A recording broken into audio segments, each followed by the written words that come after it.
Olá, querido. Graça e paz. Nós estamos aqui no segundo episódio da Epístola aos Gálatas. Nosso desejo é que essa série ela possa falar ao seu coração, assim como falou o nosso, né? Eu quero dar uma repaginada aqui junto com você no capítulo 1, que o nosso seminarista Daniel trouxe com muita propriedade para nós, e dizer que Paulo ele reforça a sua autoridade, dizendo que ele não foi constituído por homens, né, mas sim pelo próprio Cristo e por Deus e o Pai, que o ressuscitou dos mortos. Paulo, ele quando chega na Galácia, se você pode observar no capítulo 4, versículo 13, ele diz assim: vós sabeis que primeiro vos anunciei o evangelho estando em fraqueza na carne. Você observa que Paulo, ele estava com problema ali no seu físico, mas ele chegou ali na Galácia, aquele povo cuidou dele, e ali no período que ele estava ali, que ele esteve ali, ele anunciou as boas novas de Cristo. Primeira coisa que nós podemos aprender com a vida de Paulo é isso: não importa qual circunstância nós nos encontramos, a oportunidade de pregar o evangelho, as boas novas, quem cria somos nós, tá? Quero ler com você aqui nessa parte introdutória ainda, em Gálatas 2:21, que diz assim, ó: não considero a graça de Deus algo sem sentido, pois se a obediência à lei nos tornasse justos diante de Deus, não haveria necessidade alguma de Cristo morrer. Isso é muito forte, querido, muito forte, tá?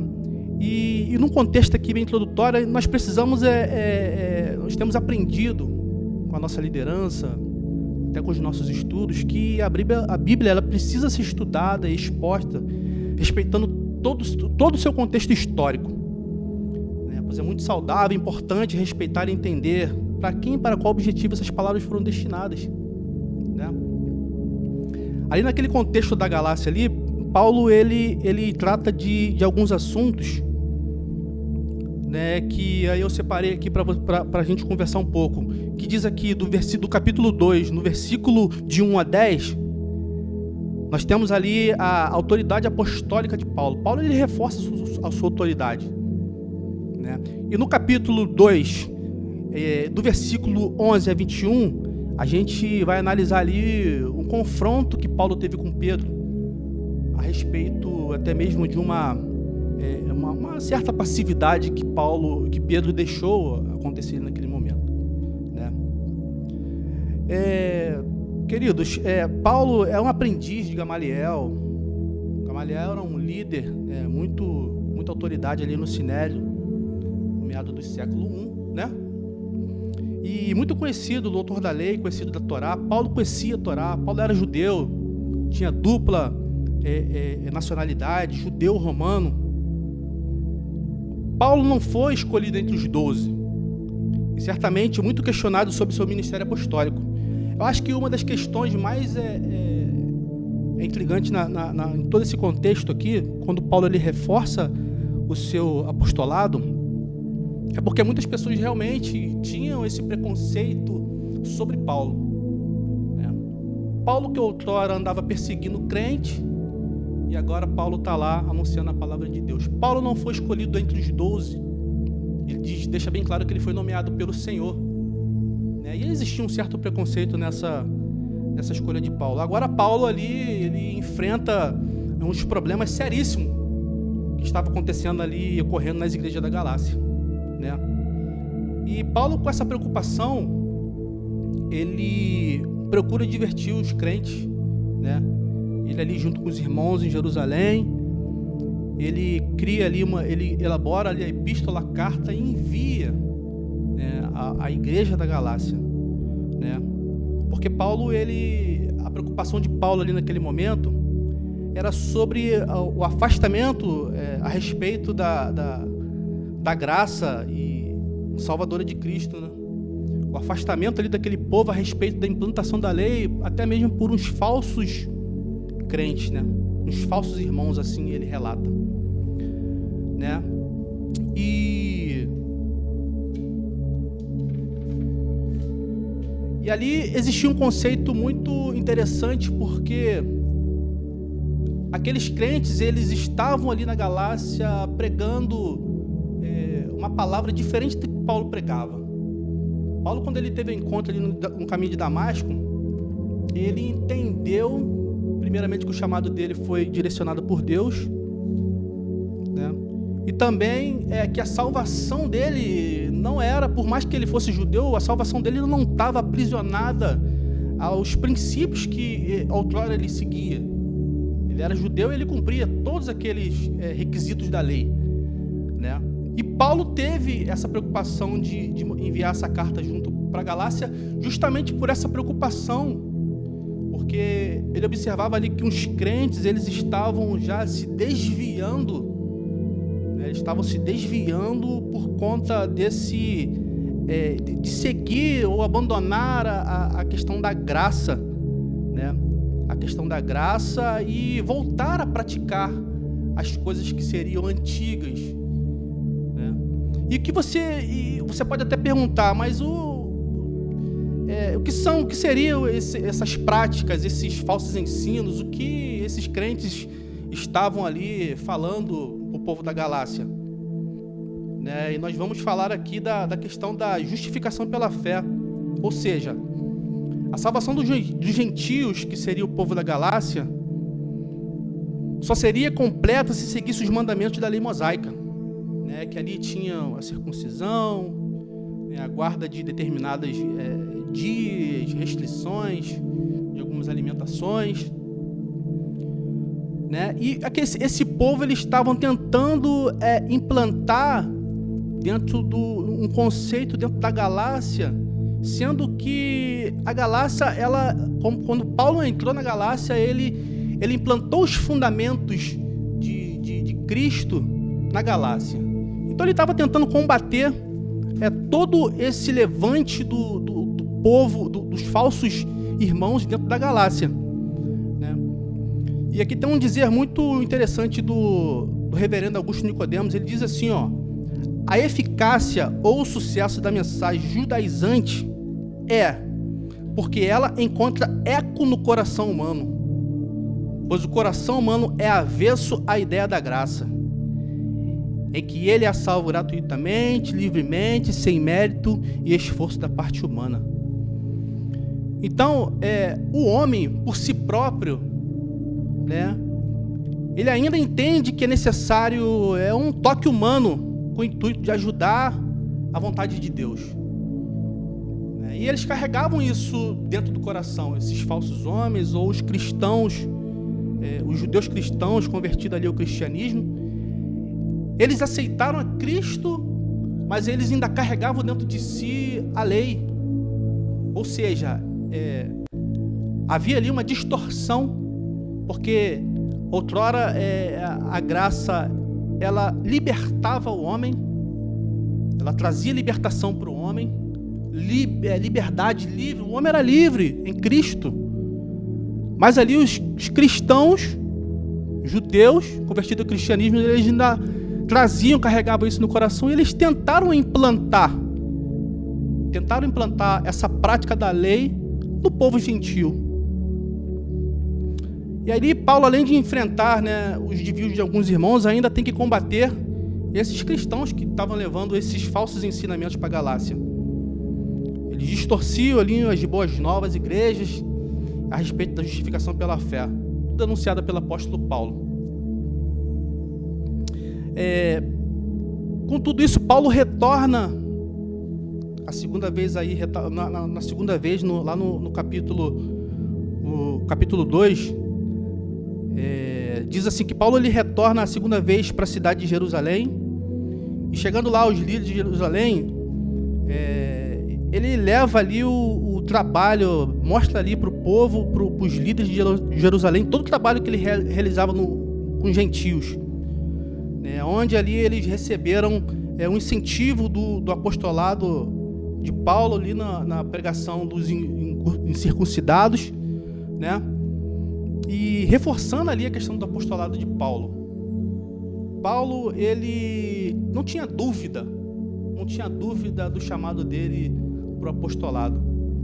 Mas eu senti que Paulo ele queria levar o trabalho que ele tinha realizado no meio gentil, e também com essa questão dos povos adentrarem na Galácia, né, para poder assim, de certa forma, invalidar o apostolado dele, né?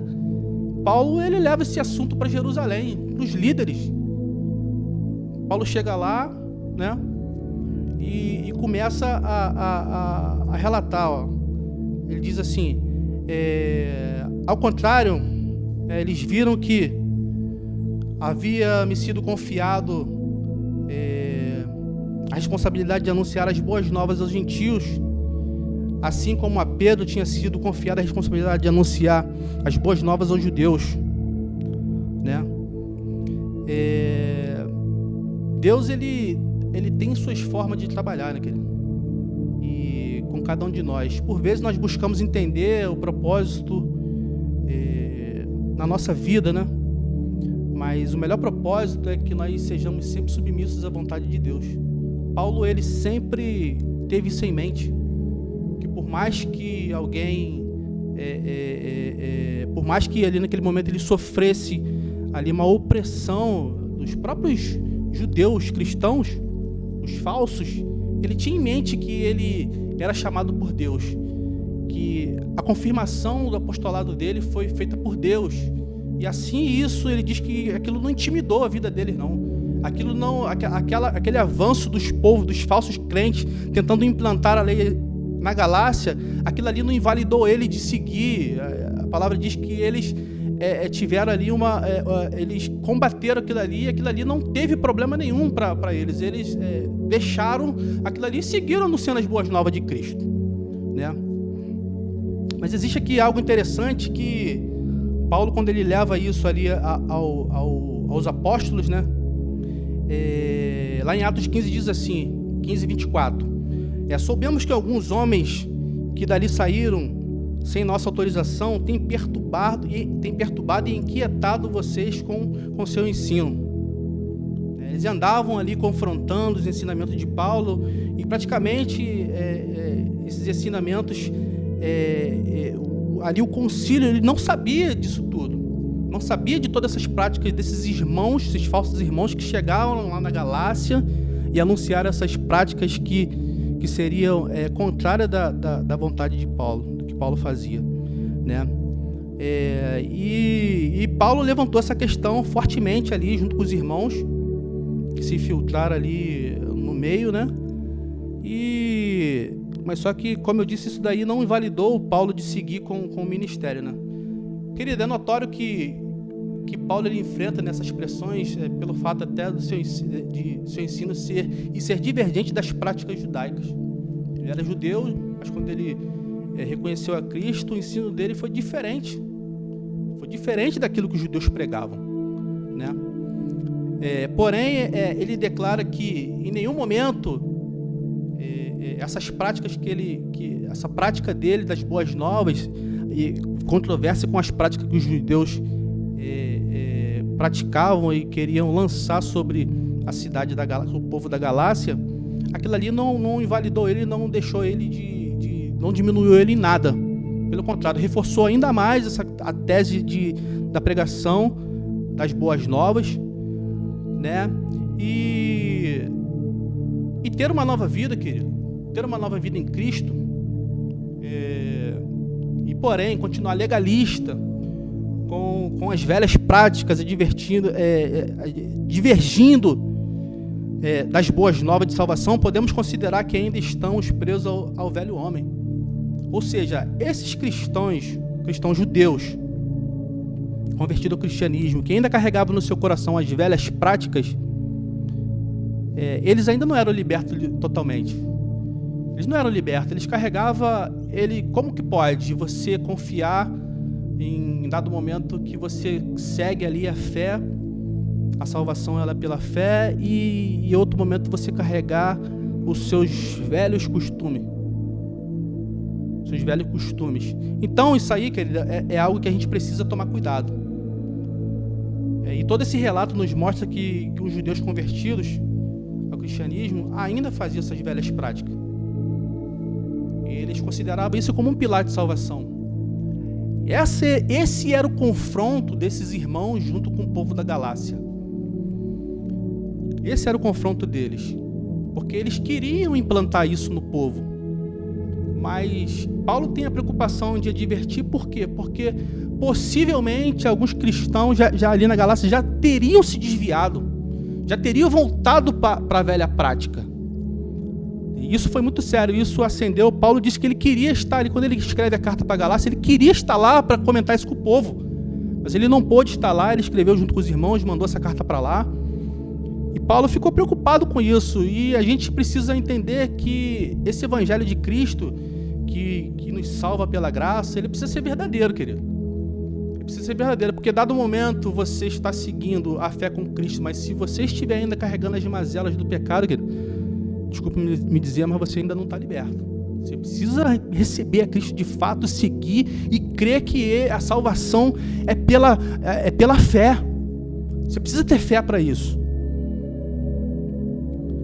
Paulo pregava as verdades do Evangelho de Cristo, livre dos mandamentos a respeito da lei, ensinando um Evangelho puro e verdadeiro, que salva através da graça mediante a fé em Cristo Jesus.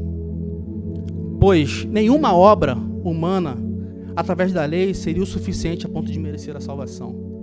Nenhuma obra, nada daquilo que você faz, esse braço teu, tudo que você tem, nada disso daí contribui para a tua salvação. A única coisa que contribui para a nossa salvação é a nossa fé, crendo na graça de Deus e na fé. Para você ter uma nova vida em Cristo, você precisa entender que essa graça salvadora que nos deu Cristo através da sua vida, ela é só mediante a fé. Você precisa ter fé e crer nisso. Aqui em Gálatas 2,16 diz assim: no entanto, sabemos que uma pessoa é declarada justa diante de Deus pela fé em Jesus Cristo e não pela obediência à lei. Ou seja, os costumes que aquele povo estava implantando ali na Galácia, e alguns já estavam se desviando da sua fé, nada daquilo ali poderia trazer a salvação. Em complemento aqui em João 1,17 diz: pois a lei foi dada por Moisés, mas a graça e a verdade vieram por meio de Cristo. Então, querido, a graça que nós temos hoje, a graça que Paulo implantou ali na Galácia, ela foi dada através de Cristo. Cristo foi quem deu essa dádiva para cada um de nós, através da sua entrega lá na cruz. Em complemento, em Efésios 2,14 e 15 diz assim: porque Cristo é a nossa paz. Ele uniu os judeus e gentios em um só povo ao derrubar o muro da inimizade que nos separava. Ele acabou com o sistema da lei, com seus mandamentos, ordenanças, promovendo a paz ao criar para si esses dois grupos, uma nova humanidade. Então, querido, Cristo, ele veio para poder unir. A morte de Cristo, ela não foi uma questão exclusiva para um povo. A morte de Cristo, ela veio para que pudesse todos receber essa graça através da morte de Cristo. Então todos nós hoje, nós somos livres, e essa graça salvadora que nos alcançou, essa graça ela está disponível para você, para mim, para todos nós, né? E aqui eu quero chegar com você no contexto aqui de esse confronto que teve ali de Paulo com Pedro. Basicamente nós estamos aqui no versículo de 11 a 21. Pedro ali, ele visita Antioquia, né? Paulo ali ele repreende Pedro em frente aos judeus, em frente dos judeus. Pedro conhece os fundamentos da salvação através da justificação pela fé, por partilhar da mesma prática na convivência com os gentios. Em Gálatas 2:12, na parte B, diz assim, relata que Pedro, no começo, quando chegou ali em Antioquia, ele comia com os gentios. Ou seja, pela prática ali, os judeus, pela lei, eles eram proibidos de comer junto com os gentios, né? Pois justamente os gentios, eles praticavam uma dieta que os judeus eles não poderiam fazer parte. Tá? Pedro, ao contemplar ali a chegada de alguns judeus cristãos na Antioquia, adeptos da lei, Pedro, em dado momento, ele se afastou. Ele se afastou ali, e Paulo, ele observa aquela omissão de Pedro ali, e Paulo se opôs ali a Pedro. Paulo se opôs a Pedro porque Pedro, ele estava ali praticando os mesmos atos que os gentios. Pedro, ele estava ali na comunhão com os gentios. E em dado momento, quando chega o povo, Pedro vai embora. Paulo ensina pra gente aqui, queridos, que nós precisamos ser observadores também. Quando nós observamos que existe algo que está fora daquilo que é destinado para a nossa vida, nós precisamos entrar e nós não podemos ter medo de falar. Nós não podemos ter medo de reagir, qualquer prática que seja. Né? E diz ali que Paulo diz assim, que quando vi que não estava seguindo a verdade das boas novas, disse a Pedro diante de todos: se você, que é judeu, né,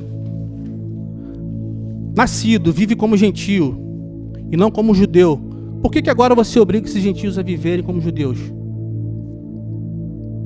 Pedro pratica as mesmas a comunhão junto com os gentios, e agora Pedro ali, quando vê o povo chegando, aquele povo que provavelmente seriam os opositores, aqueles que queriam implantar a lei, né, ali entre os gentios, na Antioquia, e agora Pedro vai embora. Pedro foge. E Pedro já conhecia, porque em Atos 10, 11, 14 diz assim, Pedro, por volta da meia-noite, do meio-dia, já tinha tido uma visão no terraço da casa de Cornélio. Ele diz assim, viu o céu aberto e algo semelhante a um grande lençol ser baixado por suas 4 pontas. No lençol havia toda espécie de animais, répteis e aves.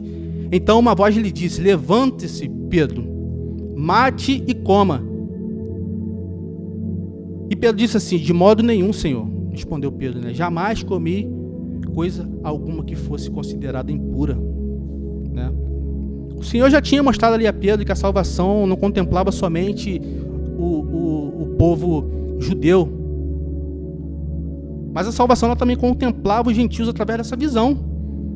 Embora os judeus não seguiam ali os costumes, né, através da lei, mas Cristo assim os aceitavam, crendo que eles crendo que a salvação era mediante a fé.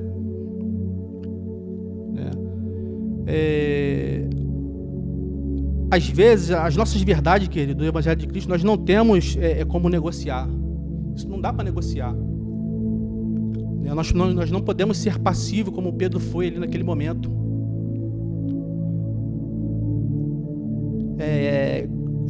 Quando nós identificamos algumas práticas que não condiz com uma nova vida em Cristo, nós temos que ser firmes, assim como Paulo foi.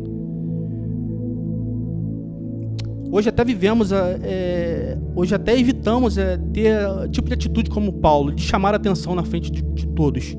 Mas, queridos, nós não podemos ser omissos, nós temos que atuar na correção.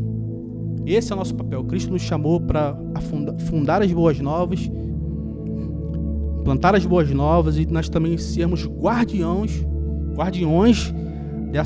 desses fundamentos de Cristo. E quando nós observamos, nós temos que nos posicionar. E aqui, para a gente finalizar, basicamente Paulo ele mostra para a gente que é impossível a lei e a graça, elas estarem e andar juntas no mesmo lugar. É impossível. Aqui no versículo 17 diz assim, Paulo joga pesado com Pedro no meio de todos e diz: se a salvação é pela lei, e Cristo foi o culpado de nós abandonarmos a lei, então quer dizer então que Cristo, ele é culpado? Será, querido? Se nós abandonamos a lei, ou se naquela questão, eles abandonaram a lei por causa de Cristo, e se a lei realmente era algo correto, será que Cristo foi o culpado deles abandonar a lei? Paulo relata que, uma vez que, conhecendo a Cristo, crendo que a salvação é pela graça, mediante a fé, ele disse que se você voltar novamente à prática, ou se ele voltasse, ele era considerado transgressor da lei. Ele largou a lei, e como que depois de algum tempo ele volta a praticar a lei novamente? E aqui diz que, no versículo 19 diz assim: se vivo para a lei e não cumpro a lei, certamente estou fadado à morte. Pedro é judeu, e quando chega em Antioquia, ele apresenta todos esses fundamentos. Houve ali uma quebra de aliança. Então, querido, eu quero dizer para você para que você possa se ficar firmado na fé, para que essa fé ela possa alcançar você, para que você possa, através da graça do Senhor, crer que Cristo ele veio para você. Eu quero orar por você, pela sua vida, querido. Pai, muito obrigado por essas vidas que nesse momento estão assistindo, Senhor, essas palavras, Pai. Que a Tua graça, Senhor, possa nos alcançar. Ela já nos alcançou.